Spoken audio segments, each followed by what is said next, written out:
अगर मैं कहूं कि हम लोगों ने देश का एक सच्चा सैनिक खो दिया तो शायद ये कहना बिल्कुल भी गलत नहीं होगा। जी हाँ, जनरल बिपिन रावत हमारे बीच में अब नहीं रहे।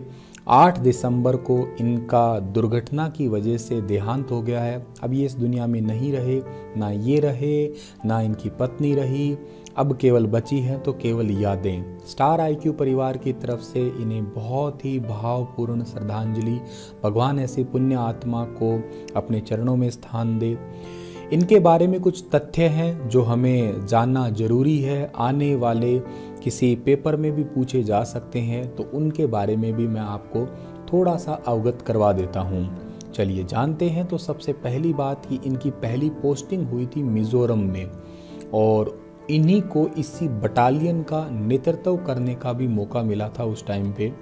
16 दिसंबर 1978 को 11 गोरखा राइफल की 5वीं बटालियन में कमीशन मिला था इनको और दिसंबर 2016 में 27वें हमारे आर्मी के चीफ भी बने थे। ये हमारे भारत के अंदर ये जो है 31 दिसंबर 2016 से 31 दिसंबर 2019 के बीच में भारत के 27वें सेनाध्यक्ष रहे थे ये और चीफ ऑफ डिफेंस स्टाफ यानी कि भारत के पहले CDS के रूप में इनकी नियुक्ति हुई 1 जनवरी 2020 को और 8 दिसंबर 2021 को ये इस दुनिया में नहीं रहे। तमिलनाडु के कन्नूर में और सैन्य हेलीकॉप्टर का नाम था MI-17V5 जहां पे दुर्घटना हुई और दुर्घटना में ये इस दुनिया से चल बसे।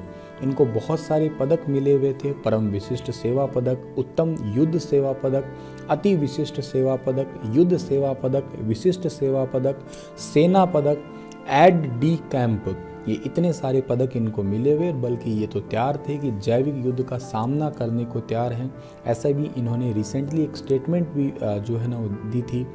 इनकी एक लाइन बड़ी फेमस है। ऐसा बोला जाता है कि हम पहले गोली नहीं चलाएंगे, लेकिन जब हम लोगों ने चलाना शुरू कर दिया तो हम गोलियों की गिनतियाँ भी नहीं करेंगे।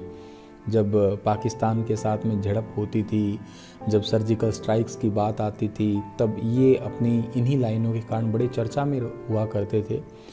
खैर अब इस दुनिया में ये नहीं रहे।